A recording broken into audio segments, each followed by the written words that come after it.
TWR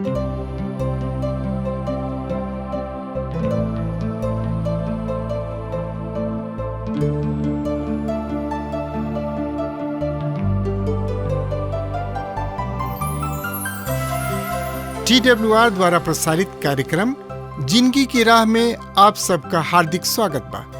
ये एगो क्रमबद्ध ढंग से बाइबल अध्ययन है और हमनी के जिंदगी खातिर एगो उपहार हवे। परमेश्वर चाहे ले कि हर आदमी का जीवन पवित्र होखे, हर आदमी पाप से छुटकारा पाए ताकि दंड का भागी ना बने। एक कार्यक्रम के द्वारा हम यही दिशा में आप सबका मार्गदर्शन करतनी। तो चलिए आज की कार्यक्रम के आरंभ कइल जा।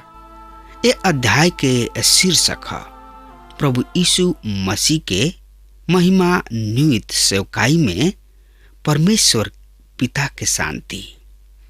पिछला बाइबल अध्ययन कार्यक्रम में हमनी के सीखनी जा कि परमेश्वर के जन के जिंदगी में कबहू हार नहीं खे, काहे कि परमेश्वर पिता मसीह यीशु के द्वारा खुशी उत्साह के जुलूस में हमनी के सेवकाई करलन। काहे कि मसीह यीशु ई दावा कइले बाणे कि हम संसार के जीत लेले बानी। ऐसे जे उनका पर विश्वास राखेला उ उनका के भी संसार और शैतान पर विजय प्रदान करेलन। ऐसे उ हमरा द्वारा अपना ज्ञान के सुगंध हर जगह फैलावेलन। उ संसार के कोना कोना तक अपना ज्ञान के बिखेर रहल बने। पर सुगंध तो एक ही बा, पर एकर प्रभाव अलग अलग बा। उद्धार, मुक्ति, मोक्ष पाए वालन के खातिर ई जिंदगी के लायक है, पर नाश होखे वालन के खातिर ई मृत्यु के गंध। संत पौलुस एह सच्चा सेवक के रूप में अपना आप के प्रस्तुत कैले और ई बतौले कि परमेश्वर के मौजूदगी में मसीह यीशु में होके बोलेलन। हम काल्पनिक बात ना करिना। दूसरा अध्याय में पौलुस सेवकाई के विषय यानी कि वैभव के बारे में चर्चा कैला के पश्चात अब अध्याय 3 में वो अपना सेवकाई के प्रमाणित करे के बारे में हमार सेवा परमेश्वर की ओर से वो एह शिखर पर पहुंच जाता ने। तो आई यह नवीन सत्य के प्रभु के वचन से देखी और समझी जा। तब प्रिय श्रोता भाई बहन, एकरा बारे में जानकारी खातिर वह हमरा संगे आपन पवित्र शास्त्र बाइबल निकाल ली। हाँ तो ओहमे देखी दूसरा कुरिन्थियों 3 अध्याय 1 पद ये तरी से साफ साफ बता रहल बा। सुनी ध्यान से, हम पढ़ रहल बानी। का हम फिर अपना प्रशंसा बड़ाई करी या अन्य कोनो आदमी के तरीका हम तोहरा से प्रशंसा पत्र लेबे अथवा तोहरा के देवे के आवश्यकता बा। प्रिय मित्र, संत पौलुस यहाँ उह बात के प्रति बहुत संवेदनशील प्रतीत हो रहल बने जौन की उ पत्री में लिख ले बने। उ जाना ताने कि उनकर बात विपक्ष तथा झूठ शिक्षण के द्वारा तोड़ मड़ोड़ के कल जाई।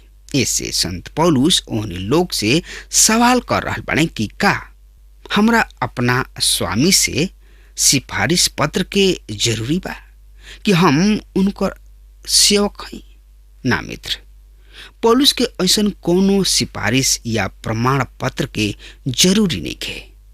का है एकर कारण यही अध्याय के 2 और 3 पद यह तरी से बता रहा बा। सुनी, हमार चिट्ठी तोहनी लोग जवन कि हमरा दिल पर लिखल बा और ओकरा के सब आदमी पहचानबो करेलन और पढ़बो भी करेलन।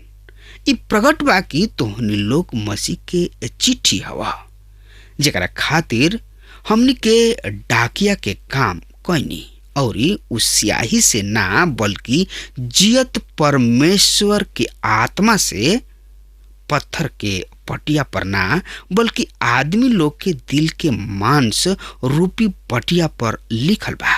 प्रिय श्रोता भाई बहन, उ क्रोन्थियुस के विश्वासी सबसे कहतान कि हमार सिफारिश और हमार प्रमाण पत्र तो तोहनी लोग ही बड़ा, काहे कि तोहनी लोग सब पढ़लन और जानलन और लोग समझेलन। ये तरी तोहनी लोग जिंदगी के द्वारा सुसमाचार के समर्थ के प्रदर्शन होला। श्रोता मित्र भाई बहन, फेड़ अपना फर से पहचानल जाला। विद्यार्थी छात्र द्वारा शिक्षा प्रमाणित होला, पर कार्य और हमार आचरण ओ शिक्षा के प्रदर्शित करेला जौन कि हमरा के दिहल गइल बा।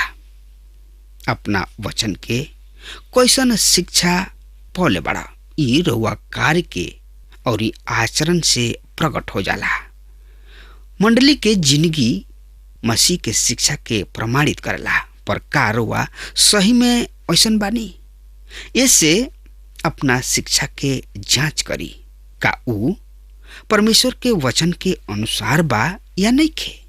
यदि वचन के अनुसार नहीं खे तो ऐसन शिक्षण से खुद के बचाई जौन की वचन के अनुसार शिक्षा ना देवे तो झूठ शिक्षक है, टीचर है। क्रोन्थियुस के कलीसिया के समस्या के कारण झूठा शिक्षक भी रहन। प्रिय श्रोता भाई बहन, हमनी के ऐसन कर रहल बानी जा और हमनी के कैसन शिक्षकन से हई जा और केकरा ओर से हई जा, ए सब सवाल के जवाब देही रउआ खुद हई। रउआ परमेश्वर और आदमी के सामने प्रमाण पत्र हई। राउर पत्र चिट्ठी हमरा सेवकाई के प्रमाणित करेला और इस सेवक के प्रमाण पत्र तो उहे है जेकरा बीच उ सेवा करलन। कौनो स्थानीय कलीसिया के पास्टर या पादरी या प्रचारक के विषय में यदि रउआ कोनो जानकारी चाहतानी तो ओ मंडली के देखी जेकरा बीच में उ सेवा कर रहल बने। उ मंडली ओ पादरी पास्टर के या प्रचारक के ऐनक ह। संत पौलुस कह रहल बने कि तू मसीह के ओर से हमरा सेवा के प्रमाण पत्र हवा और ये हमार चिट्ठी पत्री तोहनी लोग हवा जौन की हमरा दिल पर लिखल गइल बा, जेकरा के सब लोग जाना ताड़े और पढ़बो भी करेलन। ऐसे हमरा प्रमाण के खातिर केहुओ के सिफारिश या चिट्ठी के जरूरत नहीं है। श्रोता मित्र भाई बहन, एकरा के परमेश्वर के वचन कहल जाला, एकरा में कोनो संदेह नहीं है। पर आज हम दिल से विश्वास करतानी कि ई परमेश्वर के वचन है। कहावत बा, गोलगप्पा के स्वाद यानी कि गुपचुप के स्वाद खा के ही पता चल सकता कि कैसन स्वाद बा। ऐसे भजन 34 के लिखे वाला ओ भजन के 8 पद में बता रहल बाणे कि परख के देख, अर्थात चीख के देख परमेश्वर कैसन भला बाणे। श्रोता मित्र भाई बहन, आज रुआ सामने परमेश्वर की ओर से ई चुनौती बा, परख के देख परमेश्वर कैसन भला बाणे। आगे आवे वाला पद में संत पौलुस सब इज्जत मान मर्यादा सब श्रेय प्रभु परमेश्वर यहोवा के दे रहल बने। यही अध्याय के 5 पद एह तरी से बता रहल बा, सुनी ध्यान से। ई ना कि हम अपना आप में भरोसा करी और ई समझी कि खुद कुछ कर सकतानी, पर हमार योग्यता तो परमेश्वर की ओर से बा। प्रिय श्रोता भाई बहन, दूसरा कुरिन्थियों के 2 अध्याय के 6 पद के इस सवाल के जवाब है कि भला यह बात के करे के योग्य के है। हमारी योग्यता परमेश्वर की ओर से बा। श्रोता मित्र भाई बहन, यदि परमेश्वर अपना सेवा खातिर कौनो महान या बड़ आदमी के चुनाव करता तो सही में ऊ हमरा के या रउआ के कमजोर चीज के प्रयोग करलन। ऊ तुच्छन के बल्कि उनका के जेकर संसार में कोनो अस्तित्व नहीं के अपना महान उद्देश्य के पूरा करे खातिर प्रयोग करलन। आदमी भी तुच्छ वस्तु सब के सफाई के खातिर प्रयोग करलन। इससे हमार योग्यता परमेश्वर हमें। अब आगे आवे वाला पद में हम पुराना तथा नया वाचा तथा प्रतिज्ञा के बीच विषमता के देखेंगे। हम चाहब कि रउआ ये पद पर विशेष ध्यान दी। हो सकता रउआ के राउर कोनो गंभीर सवाल के जवाब मिल जाए या राउर कोनो शंका दूर हो जाए। तो श्रोता मित्र भाई बहन, तो एकरा बारे में जानकारी खातिर वह हमरा संगे आपन पवित्र शास्त्र बाइबल निकाल ली।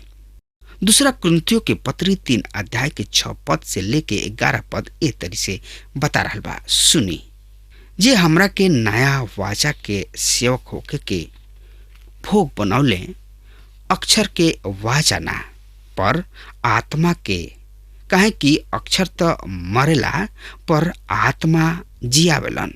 पर यदि मृत्यु के वाचा जकर अक्षर पत्थर के पटिया पर अंकित बा अतना तेज तथा तेजस्वी में आयल की इसराइल के संतान भी मूसा के चेहरा के तेज के जौन की घटत जात रहल बा एक टक होके ना देख सकले। तो फिर आत्मा के वाचा और अधिक तेजोमय काहे ना होई, काहे कि जब दोषी ठहरावे वाली वाचा और भी अधिक तेजोमय है। सही में वो वचन यानी कि जौन की तेजोमय रहे, अब ओह तेज के सामने जौन की ओकरा से बढ़ के तेजोमय बा निस्तेज हो गई और ऊ चमकदार जौन की कीमतत जात रहे। यही से ई चमकदार जौन की हमेशा रही बहुते चमकदार काहे ना होगी। प्रिय श्रोता भाई बहन, 6वां पद में कई बात बा जेकरा पर विचार करे के जरूरत बा। नया वाचा के सेवक, सेवक के तात्पर्य सुसमाचार के सेवक, जैसे कि हम रोमियो 15 में पढ़ी न जा। नया वाचा तथा प्रतिज्ञा और अक्षर के वाचा, दूसर का शब्द में नया नियम तथा पुराना नियम, ये दोनों में अनेक बात में विषमता बा। व्यवस्था मारेले, व्यवस्था पाप के बोध करावेले और मानव के दोषी ठहरावेले। जौन वाचा पत्थर के पटिया सब पर लिखल गइल आदमी के दोषी ठहरावेले। मूसा के व्यवस्था आदमी के जिंदगी ना देले बल्कि मृत्यु दिहलस। और संत पौलुस वही विषमता के स्पष्ट कर रहल बाणे कि अक्षर मरला पर आत्मा जियावेला। ध्यान रखी, पौलुस पक्का फरीसी पंडित रहन। श्रोता मित्र, ई सत्य बार की व्यवस्था कभी केहू के पाप के दंड से ना बचौलस। परमेश्वर के बड़े बड़े भक्त व्यवस्था के पूरा ना कर पौले। इहो अंत में परमेश्वर के अनुग्रह तथा दया के दोहाई देवे लगले। यहाँ तक कि मूसा जवन की व्यवस्था के देवे वाला रहन, व्यवस्था के द्वारा निर्दोष ना ठहर सकले। श्रोता मित्र, का रउआ एकर कारण जानता नहीं? उ हत्या कैले रहन। राजा दाऊद जवन की परमेश्वर के मन के आदमी रहन, उ भी व्यवस्था के तुरले। उ वे विचार तथा हत्या दोनों के दोषी रहे। मित्र, रउआ व्यवस्था के द्वारा पाप के दंड से नहीं बच सकत। व्यवस्था रउआ के मारे ले, रउआ परमेश्वर के सामने दोषी ठहरी ना, पर आत्मा के वाचा तथा प्रतिज्ञा बचावेले। ऊ जिंदगी देले जौन की मुअल तथा मृतक पापी सबके जियावेले। ई अनुग्रह के वाचा और ई ऊ वाचा ह जौन की हृदय रूपी पटिया सब पर लिखल गइल बा और हम एकरे प्रचार कर रहल बानी जा। श्रोता मित्र भाई बहन, 3 अध्याय के 12 से 18 पद एह तरी से बता रहल बा। सुनी ध्यान से, हम पढ़ रहल बानी। का लिखल बा? त ऐसन आशा पाके हमन के हिम्मत के संगे बोलेनी और मूसा खानी ना जौन अपना मुंह पर पर्दा डले रहले, ऐसे कि इसराइल के लोग घटे वाली चीज के ना देखे पावे, बाकी उ लोग के दिमाग आना रहे। यहाँ ले कि आजो सब उ लोग पुरनका नियम पढ़लन तो उ पर्दा उनका दिमाग पर पड़ल रहेला। इ पर्दा मसीह में अइला से फट जाला और आज ले जब कबो मूसा के किताब पढ़ल जाला तो इस्राएली लोग के दिमाग पर पर्दा पड़ल रहेला। कोनो आदमी मसीह पर विश्वास करेला तो ओकर आन्हरपन के पर्दा मिट जाला। प्रभु तो आत्मा हमन और जहाँ कहीं प्रभु के आत्मा बा ओइजा आजादी बा और हमनी के सब जना प्रभु के तेज बिना पर्दा के देखला के प्रभु के जैसन बदलत जानी। ई बात प्रभु जौन की आत्मा बाड़न उ लोग के ओर से आवेला। श्रोता मित्र भाई बहन, त पौलुस का बता रहल बने? पौलुस तेज के विषय में चर्चा कर रहल बने। हमने के यहाँ ई जाने के बहुते जरूरी बा कि इस्राएल प्रजा के 2 हाली व्यवस्था प्रदान कइल गइल। जौना समय प्रभु के दास मूसा सीने पहाड़ पर गुलन, परमेश्वर और परमेश्वर उनका के पत्थर के पटरी पर लिखल आज्ञा देले और परमेश्वर खुद अपना हाथ से ओ पटरी पर लिखले और ई उहे व्यवस्था रहे जकरा आधार पर इस्राएल के संतान के जिंदगी बितावे के रहे। एकरी द्वारा ओहनी लोग उद्धार अर्थात तो मोक्ष भी रहे, पर एकरा के पालन करे में पूरा तरी से असमर्थ रहले और यही व्यवस्था के आधार पर ओहनी लोग के न्याय भी होई।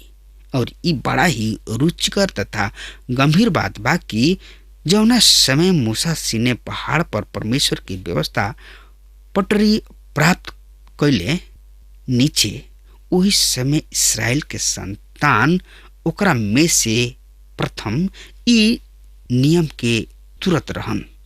ई 2 गो नियम ह, तोरा छोड़ तोहरा खातिर कोनो दूसर परमेश्वर ना होके, या तू केहू के मूरत या मूरत गढ़ के बना के ओकर पूजा मत करिह। ई दोनों नियम के खंडन करत रहले। श्रोता मित्र भाई बहन, मूसा के व्यवस्था बहुत ही कठोर रहे, काहे कि मूसा खुद भी डरात और थरथरात रहले और इनकर मांग रहे आंख के बदले आंख, दांत के बदले दांत, जरावे के बदले जरावल तथा काटे के बदले काटल, अर्थात घाव के बदले घाव। जौना समय मूसा परमेश्वर से वार्तालाप कर रहल बने तब परमेश्वर उनका के नीचे उनका लोगन किने भेजले। तब मूसा दूर ही से का देखले कि इस्राएल के संतान तो पहले ही से 2 नियम सब के उल्लंघन कर रहल बने और मूसा व्यवस्था के अर्थात 10 आज्ञा सब के ओह पटरी के इस्राएल प्रजा के छावनी में ले आवे के हिम्मत ना कइले। श्रोता मित्र, काहे ना कइलन? यदि ऊ एह 10 आज्ञा सब के पटिया के इस्राएल प्रजा तक पहुंचा देताने तो वही दिन समस्त इस्राएल प्रजा के अस्तित्व पटरी पर से मिटा दिहल जाइत, काहे कि परमेश्वर व्यवस्था तुरंत व्यवस्था के आधार पर उन्हें दंड देताने। श्रोता मित्र, व्यवस्था मिले से पहले तक ओहनी लोग बिना व्यवस्था के रहले और ई व्यवस्था तुरे के दोषी ना रहन, पर व्यवस्था मिलला के बाद ऊ जरूर दोषी ठहरौले और ई तत्काल दंडित कइल जाले। व्यवस्था तुरे के अर्थ तत्काल मृत्यु। ए कारण वश मूसा भय के कारण वह पटिया के छावनी से बहरी ही से तुर दिले और तब वो छावनी में गोलन। श्रोता मित्र, मूसा फिर परमेश्वर से भेंट करे खातिर सीने पहाड़ पर गोलन। वहां वो वास्तविकता के पहचान ले कि ई सब इस्राएली जाति अपना पाप के कारण नष्ट हो जाई। परमेश्वर एकरा के नष्ट कर डली है। तब का कल जाए? ऊ परमेश्वर से दया के भीख मांगले। मित्र, अब हमार समय खत्म हो रहा बा, तब तक खातिर रवा हमरा के आज्ञा दी। परमेश्वर रवा के बहुत ही आशीष देस। आमीन। हमके विश्वास बा कि ई कार्यक्रम आप सब खातिर फायदेमंद सिद्ध भइल हुई। हम चाहतनी कि आप सब आपन आपन आशीष हमरों से बांटी। अगर आप सबके लगे बाइबल से चाहे आपकी निजी जिंदगी से क्यों सवाल होके चाहे क्यों समस्या खातिर प्रार्थना करावे चाहतनी तो हमारी फोन नंबर पर जरूर संपर्क करें। परमेश्वर आप सबके बहुत आशीष प्रदान करें और आज का दिन आप खातिर सुखद बनावे।